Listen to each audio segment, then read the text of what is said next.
بسم اللہ الرحمن الرحیم۔ آج کی ویڈیو اس بارے میں ہے کہ یہودیوں نے فلسطین پر کس طرح قبضہ کیا اور ایک ناجائز ریاست بنا لی۔ اس معلومات کے ساتھ ساتھ ہم آپ کو آج کل کی صورتحال اور مختلف علماء کی رائے میں فلسطین کے مستقبل کے بارے میں بھی بتائیں گے۔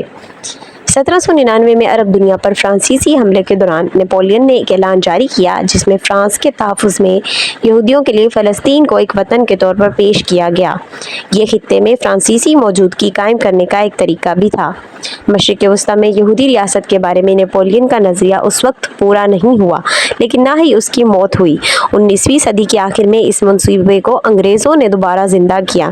پہلی جنگ عظیم کے بعد سلطنت عثمانیہ کے خاتمے اور فلسطین مینڈیٹ کے قیام کے بعد برطانوی استعماری طاقت نے فلسطینی سرزمین پر یہودی ریاست کے قیام کے اپنے منصوبے پر عمل درآمد شروع کر دیا۔ اسی وقت صہیونی تحریک مغربی طاقتوں سے لاہنگ کر رہی تھی کہ وہ فلسطین میں یہودیوں کے بڑی پیمانے پر ہجرت کی حمایت کریں اور زمین پر یہودیوں کے دعوے کو تسلیم کریں۔ برطانیہ کو کوئی اخلاقی یا سیاسی یا قانونی حق حاصل نہیں تھا کہ وہ عربوں کی سرزمین کا کسی دوسرے لوگوں سے وعدہ کرے۔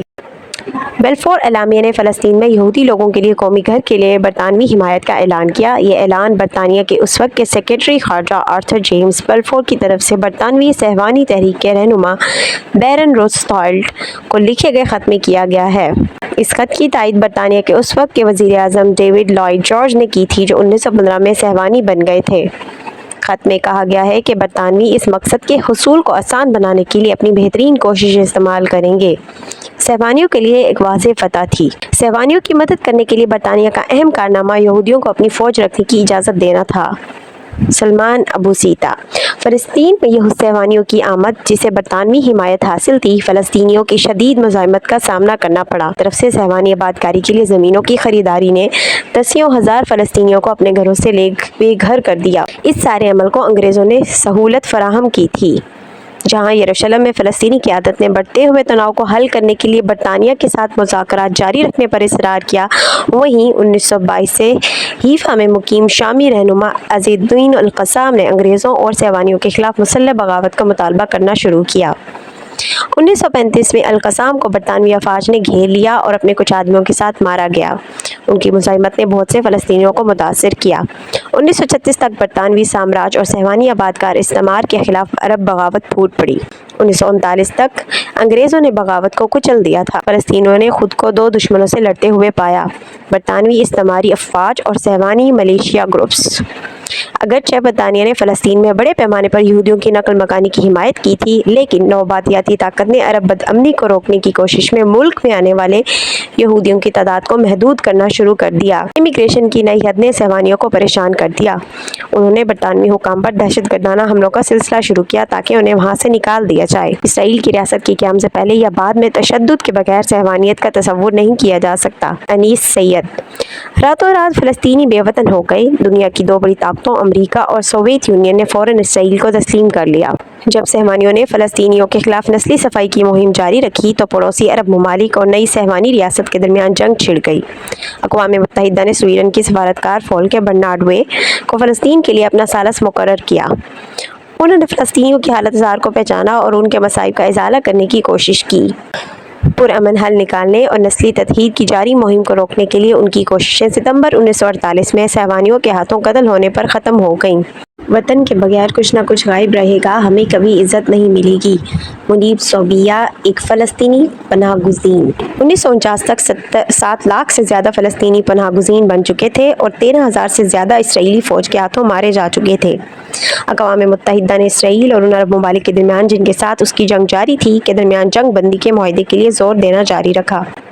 برنارڈوے کی جگہ ان کے امریکی نائب رالف بنچے نے لے لی۔ بنچے کی قیادت میں اسرائیل اور عرب ریاستوں کے درمیان مذاکرات کا نتیجہ یہ نکلا کہ مؤخر ذکر نے نئی قائم ہونے والی صہیونی ریاست کو مزید فلسطینی اراضی تسلیم کر لی۔ مئی 1949 میں اسرائیل کو اقوام متحدہ میں داخل کیا گیا اور تاریخی فلسطین کے 78% حصے پر اس کی گرفت مضبوط ہو گئی۔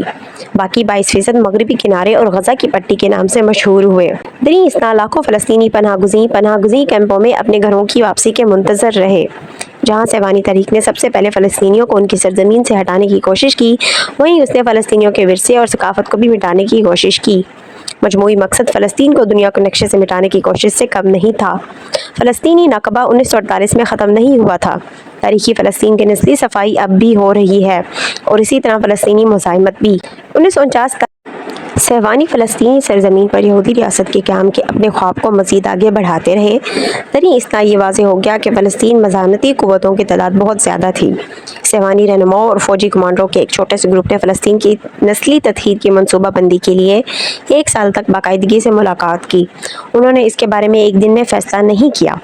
جیسے جیسے برطانیہ اور عربوں پر سہوانی حملوں میں اضافہ ہوا، برطانیہ نے فلسطین کے لیے اپنی ذمہ داری نو قائم شدہ اقوام متحدہ کے حوالے کرنے کا فیصلہ کیا۔ نومبر 1947 میں اقوام متحدہ کی جنرل اسمبلی نے فلسطین کو یہودی ریاست اور عرب ریاست میں تقسیم کرنے کا منصوبہ پیش کیا۔ فلسطین میں یہودیوں کی آبادکاری صرف 1/3 حصہ تھا، جن میں سے زیادہ تر چند سال پہلے یورپ سے آئے تھے اور تاریخی فلسطین کے صرف 5.5% سے بھی کم پر اپنا کنٹرول برقرار رکھا۔ اس کے باوجود اقوام متحدہ کی تجویز کے تحت انہیں 55% زمین مختص کی گئی۔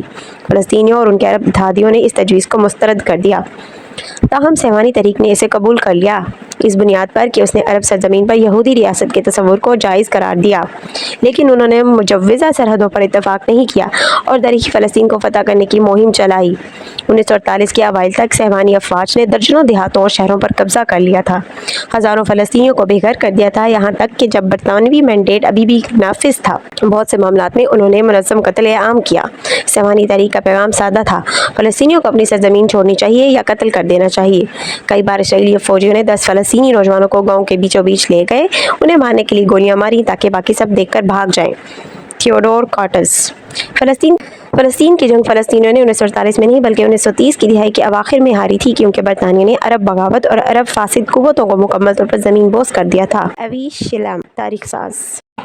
جیسے ہی انگریزوں کی طرف سے فلسطین کے لیے منتخب کردہ اپنے مینڈیٹ کی میعاد ختم ہونے کی تاریخ 14 مئی 1948 قریب آ گئی، سہوانی افواج نے فلسطینی سرزمین پر قبضہ کرنے کی اپنی کوشش تیز کر دی۔ اپریل 1948 میں سہوانیوں نے فلسطین کے سب سے بڑے شہروں میں سے ایک حیفا پر قبضہ کر لیا اور اس کے بعد اپنی نگاہیں جفا پر ڈال دیں۔ جس دن برطانوی افواج کا باضابطہ انخلا ہوا، اسی دن سہوانی ایجنسی کے اس وقت کے سربراہ ڈیوڈ بین گوریون نے اسرائیل کی ریاست کے قیام کا اعلان کیا۔ اسرائیل بنے گا۔ حدیث میں خبریں، یہ سارے مسلمان ممالک تمہارے ہاتھ سے نکل جائیں گے مسلمانوں، یہ عراق اور اردن اور یہ اور وہ، یہاں تک کہ ترکی، سعودی عرب کا بھی شمالی حصہ نکل جائے گا۔ البتہ مدینے کا جو ان کا پروگرام ہے اس کو اللہ نہیں پورا ہونے دے گا، مدینے میں داخلے کی ان کو اجازت نہیں ملے گی۔ بہرحال یہ سارا کچھ ہونے والا ہے۔ وہ وقت بھی آنے والا ہے کہ حضور کی ایک حدیث کے مطابق ایک شخص کے 1000 بیٹے ہوں گے تو 999 ختم ہو جائیں گے، ایک بچے گا۔ یہ وقت بھی آنے والا ہے کہ حضور فرماتے ہیں اتنی بڑی جنگ ہوگی، اتنی خوریزی ہوگی کہ پوری زمین اٹ جائے گی لاشوں سے۔ تو پرندہ جو ہے، کوئی ایک تو پرندے ہوتے ہیں کہ جو مردار خور ہے، گدھ ہے، وہ تو بڑی خوشی سے اتریں گے، تناول فرمائیں گے لاشوں کو۔ اسی طریقے سے کوے ہیں، چیلے ہیں، لیکن جو نفاست پسند پرندے ہیں وہ لاش کے اوپر اترنا نہیں چاہتے۔ تو ایک پرندہ اٹھتا چلا جائے گا، اسے کہیں زمین پر اترنے کی جگہ نہیں ملے گی، لاشیں ہی لاشیں ہوں گی، یہاں تک کہ وہ تھک ہار کر اس کے جو ہے پر جواب دے جائیں گے، گرے گا تو لاش پر گرے گا۔ یہ وقت آنے والا، اور یہ یہودیوں کے ہاتھ میں، یا یہودیوں کے جو سپورٹرز ہیں اس وقت، جو ان کے ہاتھ میں آلہ کار، ان کے ہاتھ میں آنا ہے۔ میرے نزدیک اس کام کے لیے اس ملعون قوم کو، کہ جو حضرت عیسیٰ کے زمانے سے ملعون ہو چکی ہے، اس کو باقی رکھا گیا ہے، اسے یہ موقع دیا گیا ہے، اس نے اسرائیل بنا لیا ہے۔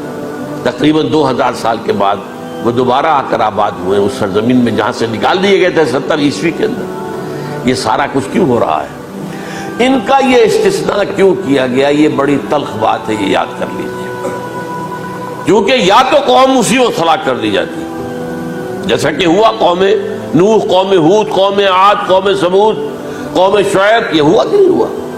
اور سدوم اور عمورہ کی بستیاں جہاں حضرت لوط بھیجے گئے، اور آل فرعون جو ہلاک کیے گئے، یا تو پوری قوم ہلاک کی جاتی؟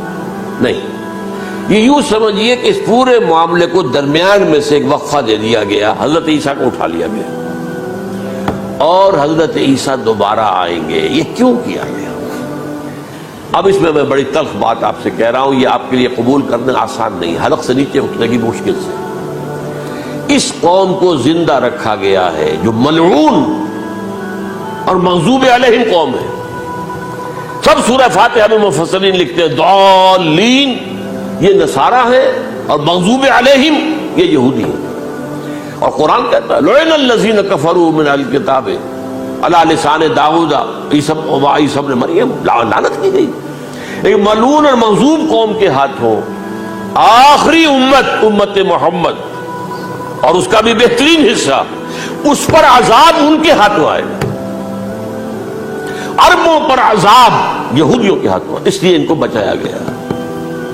یہ میں نے کئی دفعہ واقعہ سنایا، مولانا اسلائی صاحب بتایا کرتے تھے، کیونکہ وہ راجپوت تھے، یو پی کے راجپوت مشرقی حصے کے، کہ ہمارے ہاں کوئی نوجوان اگر کوئی بڑی گری ہوئی حرکت کرتا تھا تو اس کے سر پر چمار کے ذریعے، چمار کے ہاتھوں جوتا لگوایا جاتا تھا. اگر راجپوت کے سر پر راجپوت کا جوتا گرا تو چلو تکلیف تو ہوئی، لیکن یہ کہ راجپوت کا جوتا گرا ہے نا، پڑا ہے. لیکن راجپوت کے سر پر چمار کا جوتا، جس کو آپ انگریزی میں کہتے ہیں to add insult to injury, تو تکلیف بھی ہے جوتا کھانے کی اور انسلٹ ہے کہ ایک چمار مار رہا. یہ امت سب سے خیر امت ہے، کنتم خیر امت اخرجت للناس. اس کے لیے عذاب بھی بدترین آئے گا. اور کن پر آئے گا؟ اس امت کا جو اصل نیوکلیس ہے عرب، جس کے بارے میں حضور کی حدیث موجود ہے ویل للعرب، عرب کے لیے بہت بڑی ہلاکت. اور آج ہماری نظر میں آ رہا ہے وہ ملعون اور مغضوب علیہم قوم، ان کے سینے کے اندر خنجر کی طرح بھونکی گئی ہے. اور 30 کروڑ کے قریب عرب بے حمیتی، بے غیرتی، بزدلی، کمزوری، ذلت، مسکرت کی مثال بنے ہوئے. کوئی بول سکتا ہے اس اسرائیل کے خلاف؟ کو بول سکتا ہے؟ 30-35 لاکھ آدمی ہیں اسرائیل کے اندر یہودی، اس سے زیادہ تو امریکہ میں 50 لاکھ کے قریب، کل 1.25 کروڑ آدمی ہے یہ یہودی پوری دنیا کے اندر. لیکن دیکھیے جو چاہتا کرتا ہے. جب چاہا اس نے عراق کے ایٹمک انسٹالیشن کو تباہ کر دیا، اور سعودی عرب کی فضا میں اس کو فیول کیا ہے انہوں نے، دوبارہ ری فیولنگ جو ہوئی ہے ان کے جہازوں کی، وہ سعودی عرب کی فضا میں ہوئی. اللہ تعالیٰ نے یہ کوڑا ان مسلمانوں کے لیے رکھا ہوا ہے کہ جن کے رتبے ہیں سوا، ان کی سوا مشکل ہے. جتنا اونچا مقام اللہ نے دیا عربوں کو، ان میں حضور کو اٹھایا، ان کی زبان میں اپنا آخری کلام نازل کیا، تو ان کی ذمہ داری بھی بہت ہے. جن کے رتبے ہیں سوا، ان کی سوا مشکل ہے. یہ ہے میرے نزدیک واللہ اعلم